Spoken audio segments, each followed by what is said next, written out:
If you were to ask me a couple weeks ago, I would have told you The Rock has not been cooking. A couple movie flops, a few lawsuits, Black Adam not panning out how he wanted. Is it time to say his ego got the best of him? And to tell him to get out the kitchen? No, absolutely not. The Rock never fails. But in order for me to explain all this, we've got to go back to 1972. Dwayne Johnson, damn, that sounds weird. I'ma just call him The Rock from now on. He was born to be a wrestler. His dad was a legendary territory WWE champion. And on his mom's side, his grandfather was the High Chief Peter Malvia. Even though The Rock was basically destined to wrestle, he wanted to be in the NFL. And he got kind of close, if you think about it. He made it to the CFL, Canada's football league in Calgary. Then he got a shoulder injury, and experts at the time said he wasn't good enough for the NFL, and so he couldn't escape his fate. Then in the WWE, he was called Rocky. His name was based off of his dad's wrestling name, but that didn't work. So then he finally became The Rock. And within the WWE, there's good guys and there's bad guys. So trying to explain whether or not The Rock was a hero or a villain is a little hard, since he played both. Since he started off as a good guy, and then he became a bad guy, then he became a goody two shoes, and then he became a good guy, and then he became a bad guy for a bit, and then he became a good guy, and then he kind of a bad guy now, I don't know.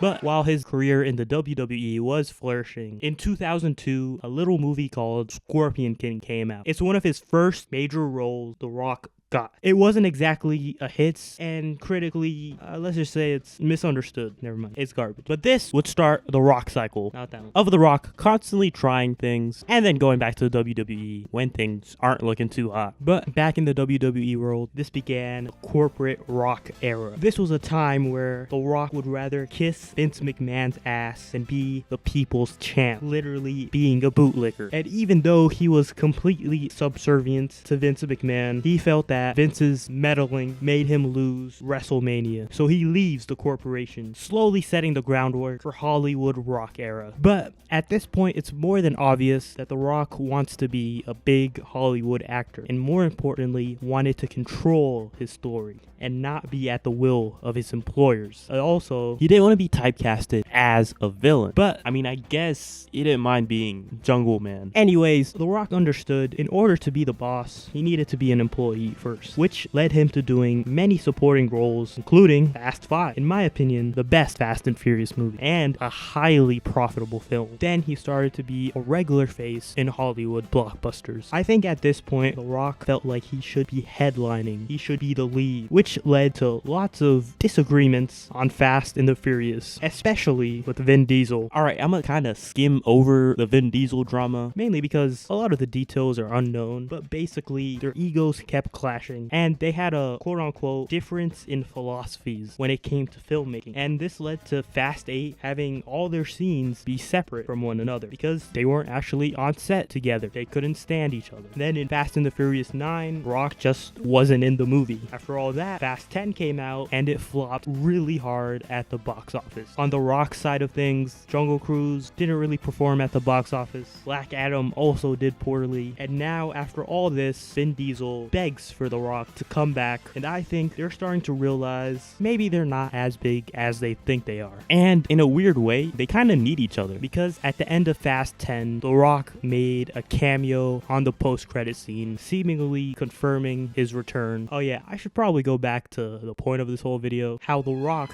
tried to steal the DCEU. Now, there's a lot of history with Black Adam because its development was messy and convoluted. In circa 2007, there were rumors of a Shazam movie with The Rock in it, but in 2009, that movie was dead in the water. But surprisingly, in 2014, The Rock says he signed a deal to play the villain Black Adam in a Shazam movie. And you gotta remember, in order to do a cinematic universe, you have to sign these contracts super early, but then by the time it actually came to filming in 2017, The Rock thought he had too much motion. He's not playing some D-list villain in a goddamn Shazam movie. People don't even know he's Captain Marvel. That might be too confusing for audiences. But I bring up 2017 because that's around the time Zack Snyder had to leave the Justice League, and I wonder if The Rock saw this as an opportunity to take over the DCEU, because Zack Snyder was kind of in charge of everything when it came to DC movies at the time.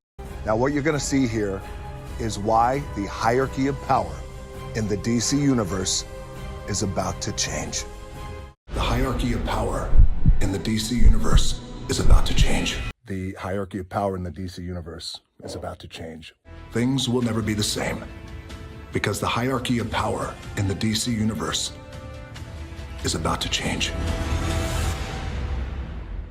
I feel like to him, it wasn't enough to just be a superhero. He needed to be the star. And The Rock made this clear to DC executives. So they decided to make a Shazam movie or Captain Marvel movie without Black Adam and setting him up in his solo movie, then letting them go face to face at a later date. In my opinion, this wasn't the best idea considering that Shazam and Black Adam aren't exactly the biggest superheroes. Maybe if the DCEU was flourishing and like a really big deal, then it would have worked. But I think this idea nearly killed it because the movie wasn't exactly well received when it came out. And like I said, it didn't make that much money. On top of that, Black Adam is meant to be a villain, but I feel like The Rock didn't want that. So we end up with a character who's not a villain, but also not a hero. And it ends up as a failed attempt at capturing the complexities of an anti-hero. And on top of all that, The Rock's seemingly random decisions. He decided to just not fight Shazam and instead fight Superman, which is why we see Henry Cavill at the end of Black Adam. Even though to audiences, it was pretty obvious we were gonna see the Man of Steel again. I think The Rock again had the idea that just doing a solo movie and being a part of the DCEU simply wasn't enough. He needed to be the face of the DCEU, kind of like how Vin Diesel is the face of Fast and Furious. And on top of all that, the timing was absolutely horrible because a couple of days after that, Black Adam came out and James Gunn was hired as the new creative head of DC Cinematic Universe. So bro kind of failed, which wasn't very surprising because of how frequently these movies were flopping. The Rock should have seen this coming because James Gunn helped make the MCU a connected universe. The Suicide Squad, Peacemaker were all what I'm assuming a trial run for the DCEU. Ironically, I don't think James Gunn knew he was being eyed to run DC because he wrote a Justice League cameo in Peacemaker, basically implying that he didn't mind existing in Zack Snyder's universe, which is very different from The Rock's approach, considering it all needed to revolve around him. But after the flop and Gunn's hiring, The Rock continues the cycle and goes back to the WWE. But now he's a little old and he can't constantly fight like he used to, so his new role is a lot more like Vince McMahon than any other wrestler. But in order to make my point, I have to tell you about Vince McMahon. Vincent Kennedy McMahon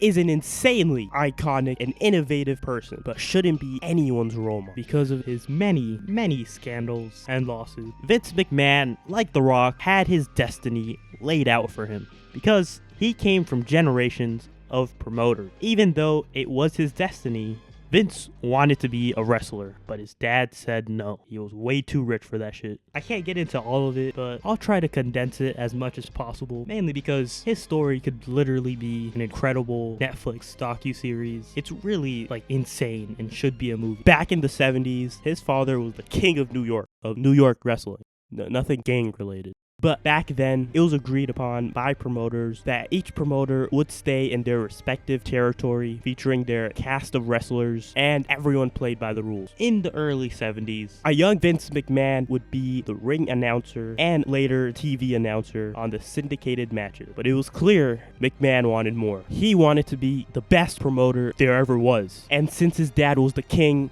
he was going to have to take over his empire. In the 1980s, Vince's dad, his company was called WWF.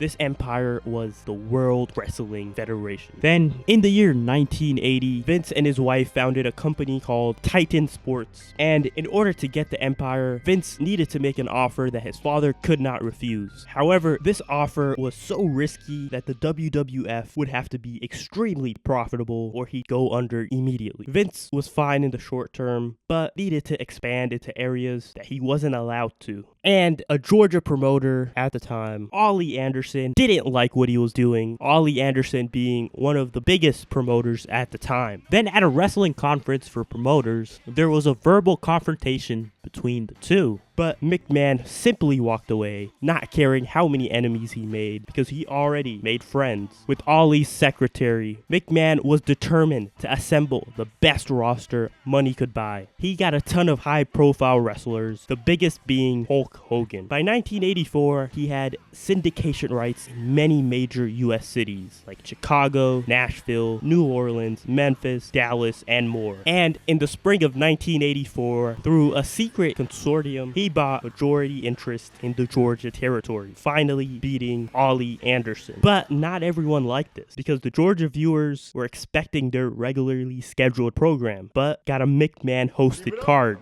This led to low viewership, so since McMahon was financially desperate, he sold the time slot to Jim Crockett Jr. Vince maybe bit more than he could chew here, so he needed a win, a big win. In 1985, he launched the first WrestleMania. It was a massive success. And in the late 90s, it would be so big that no other territory would compare, only Jim Crockett. But they quickly sold their company, effectively having no competition. However, this is when the WWF, or how it's better known today, the WWE, would have its first of many scandals. In 1983, Nancy Argentino, the girlfriend of wrestler Superfly Jimmy Snuka, died due to severe head trauma. She got the injuries from earlier in the day before Snuka was attending his booking and reportedly told conflicting stories to hospital employees. The coroner observed over 20 wounds to the girl's body acquired over time. However, Snuka wasn't charged for her death, allegedly after Vince McMahon talked to local police. Richard Cushing, an attorney, interviewed McMahon, and he reportedly said, "Look, I'm in the garbage business," the promoter said. "If you think I'm going to be hurt by the revelation that one of my wrestlers is a really violent individual, you are mistaken."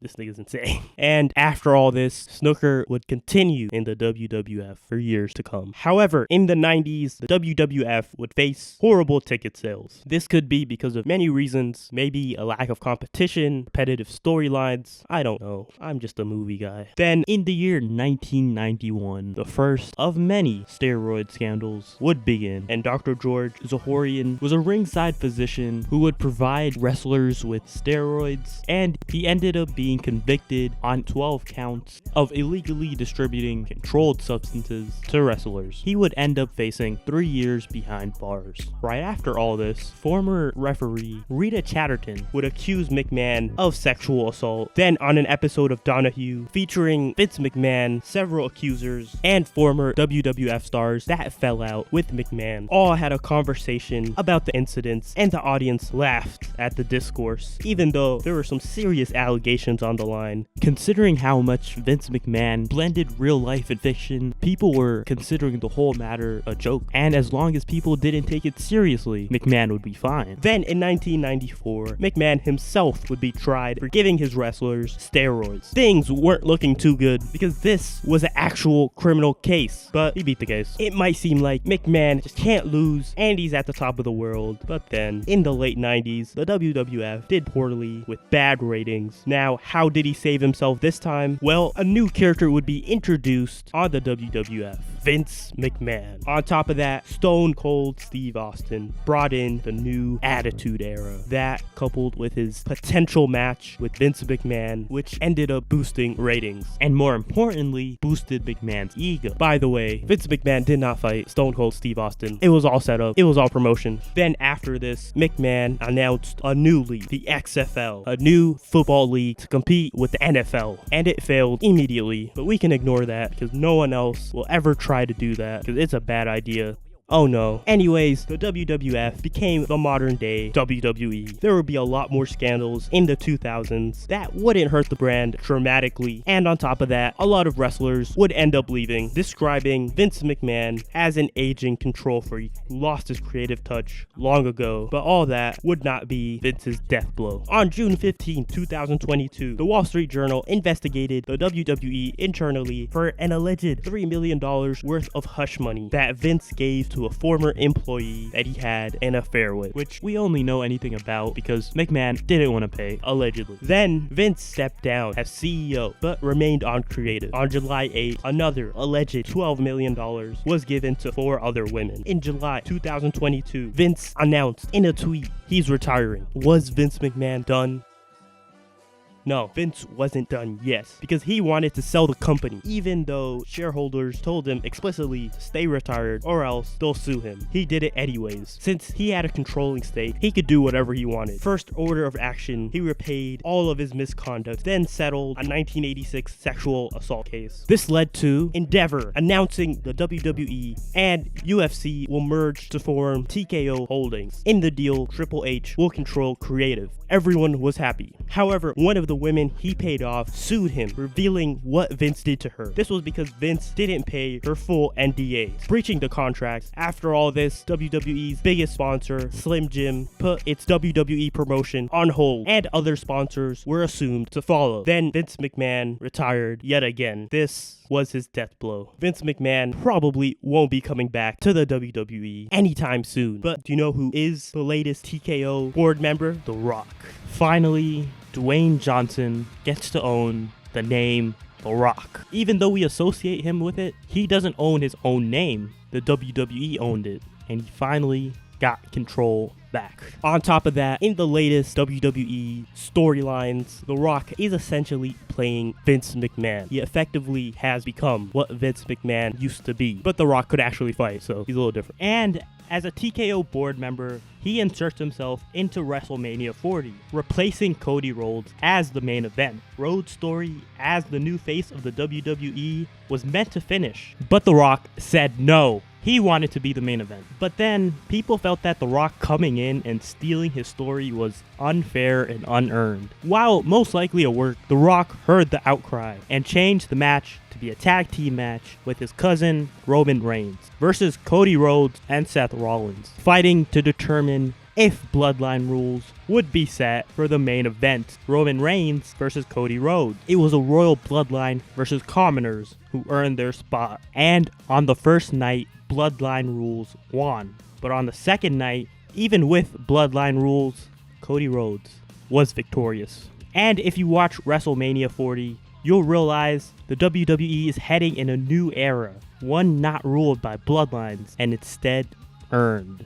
While The Rock's bloodline lost, he won behind the scenes. Him learning to share the stage allows him to end McMahon's era and begin a new one. And I say all this not to say that The Rock will become Vince McMahon, but I say this as a cautionary tale of what greed and lust of control can do to someone. And his constant desire for more, coupled with his ego, making him think he was completely untouchable, which is a recipe for disaster. Now, will The Rock face the same fate that McMahon did, or will he inexplicably somehow become the hero of the story, even though he was destined to become the villain? I don't know, bro. Thanks for watching. Press subscribe. Press like. Thank you.